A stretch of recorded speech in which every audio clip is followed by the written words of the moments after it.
Metin ustaje i odlazi kod Mine, a Mukader vidi da Metin već ima određeni plan kako da uradi da sve bude po njegovom, što njoj ne odgovara. Mukader se vraća u sobu i razmišlja šta da uradi.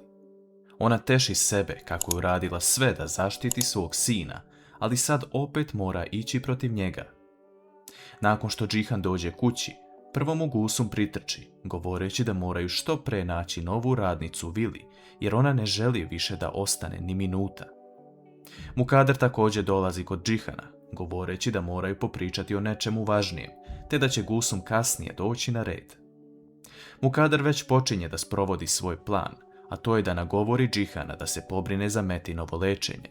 Ona govori Džihanu da je u pravu što je rekao da Metin treba da nastavi sa lečenjem, a Džihan govori da će od sada početi grubljim tonom da razgovara sa svojim bratom. Hančar se vraća u vilu i vidi Emira u dvorištu. Tu im se pridruži i Derija, koja govori da je situacija trenutno jako teška i da se odlučila na Hančarin predlog. Njih dve kreću da popiju kafu u vili, ali niko im ne otvara vrata. U vili se dešava jedna napeta situacija. Naime, Džihan je otišao kod Metina u sobu i želi da popriča sa njim o bitnim temama. Džihan govori Metinu da se svi brinu za njega i da mu je potrebna psihička pomoć. Metin tada kreće da se sukobljava sa Džihanom, uzimajući ga za kragnu i govoreći da on samo želi da sve ostane na njegovom imenu. Svi ukućani čuju ovu svađu između dva brata, koja nikada nije bila napetija, i dolaze na lice mesta. Hančar i Derija također dolaze, a Hančar pokušava da smiri Džihana. U jednom trenutku, Metinov bes preovladava situaciju i on slučajno gurne Hančar, a ona pada niz stepenice i ostaje bez svesti. Svi se skupljaju oko Hančar, a vidimo i na Metinovom licu da nije želeo ovo da uradi, ali nije mogao da kontroliše svoj bes i napravio je veliki problem. Džihan se okreće i govori Metinu da se moli da se Hančar i njegovom sinu ništa ne desi.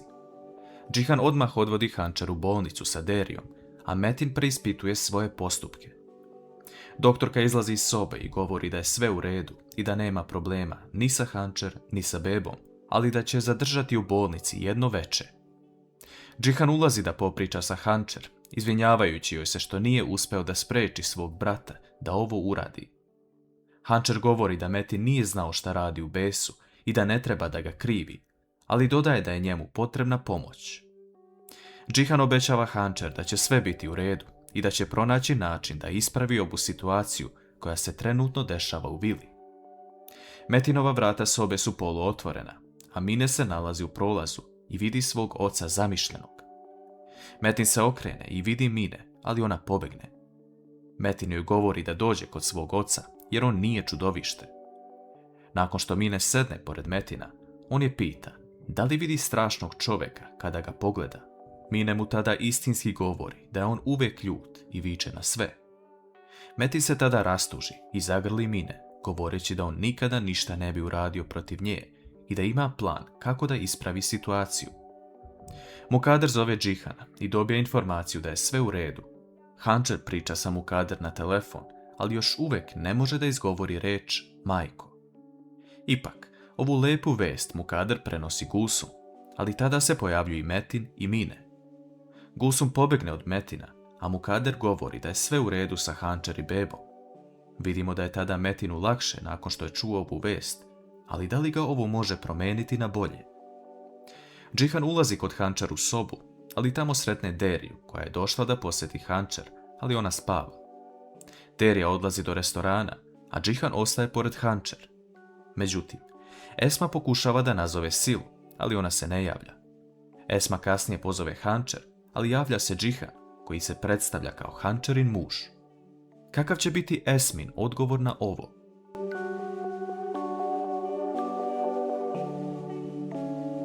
Esma govori da je ona žena iz autobusa i da je pozvala Hančar da vidi kako je. Džihan se lijepo obraća Esmi, ne znajući ko je ona zapravo, i govori da je Hančar imala manju nesreću, ali da je sada sve u redu. Esma ga zamoli da joj da ime bolnice u kojoj se nalaze kako bi joj došlo u posjetu. Ubrzo nakon toga se pojavljuje Ertugrul, koji odlazi da popriča sa Džihanom napolje, a Esma koristi tu priliku kako bi se približila svojoj ćerki. Ona plače i kreće da je poljubi i pomazi po kosi, ali savjest joj ne dozvoljava. Njoj je žao što je život bio tako loš u prošlosti i nije uspjela da bude prava majka. U jednom trenutku ulazi medicinsko osoblje, a Esma izlazi napolje i kreće u hodnik kako bi se sakrila od ostalih koji su blizu Hančer. Emir ulazi u vilu po Derinom savjetu, jer će ona ostati večeras pored Hančer. On odlazi sa Gulsum u kuhinju da jede i govori joj da se boji Metina. Gulsum mu kaže da kada završi obrok dođe u njenu sobu, jer će tamo večeras spavati, ako se plaši. Mine se pridružuje Emiru, dok Gulsum odlazi u svoju sobu. Emir joj govori da se ne plaši i da će se njena majka vratiti, jer to uvijek biva tako kada se njegovi roditelji malo posvađaju. U jednom momentu se pojavljuje Metin, koji pita Emira kako se zove, a Emir nakon što kaže svoje ime, pobegne iz kuhinje, dok se Metin iznenadi šta se desilo. Sutradan ujutru, Džihan, Hančer i Derija se vraćaju u vilu. Džihan predloži Deriji da se presele kod njih u vilu, ali Derija se zahvaljuje i govori da će ostati u staroj kući. Mukader se najviše obraduje što se Hančer vratila živa i zdrava iz bolnice, te svi odlaze u dnevni boravak. Mukader se zahvaljuje Hančeri na tome što nije prijavila Metina za ovo i da su sada prave majka i ćerka, jer je ona uspjela da sačuva tajnu porodice Deviloglu. Džihan ustaje i odlazi u Metinovu sobu kako bi razgovarali o svemu. Džihan krene da viče na Metina da je ovaj put preterao, a Metin mu pokazuje svoju torbu i govori da je odlučio da ode u kliniku na lečenje, jer on nije ista osoba kao pre. On odlučuje da se izvini Hančer na večeri i da se oprosti sa svima, a da će Mine ostaviti u amanet porodici Deviloglu. Džihanu biva žao što ovo čuje, te odlazi kod Hančer da joj prenese sve što je Metin rekao. Hančer se iznenadi što je Metin sam odlučio da ide na lečenje i govori joj da joj žao Mine. Dolazi vrijeme večere, svi ukućani su za stolom, pa čak i Derija i Emir.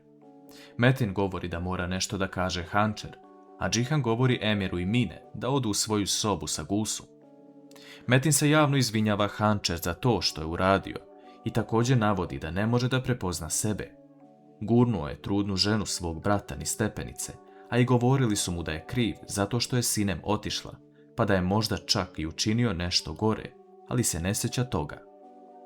On ustaje i saopštava da je odlučio da ode na lečenje i Mine ostavlja njima u amanet. Mukader govori Metinu da stane i da on nije za lečenje, iako je ona sama to htjela. Međutim, Metin staje ispred vrata dok svi gledaju njega, ali tada se na vratima pojavljuje Sinem, živa i zdrava. Svi su u šoku nakon što vide Sinem, baš u trenutku kada je Metin krenuo u kliniku. Postoji priča iza ovoga. Metin je odlučio da spasi Sinem i daje joj još jednu šansu za život, ali samo ako se ona vrati u vilu i kaže da je pogrešila i da se kaje. Mukader ne dozvoljava Sinem da uđe u kuću nakon onoga što je uradila.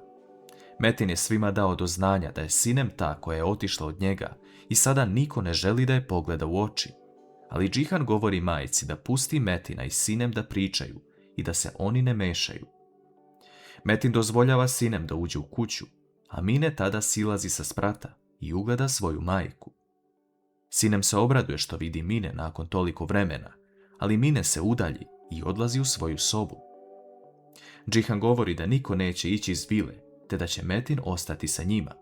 Nakon što se svi raziđu, Džihan stavlja ruku na rame svog brata kako bi mu dao podršku, a Metin se obraduje jer njegov plan ide sve bolje i bolje.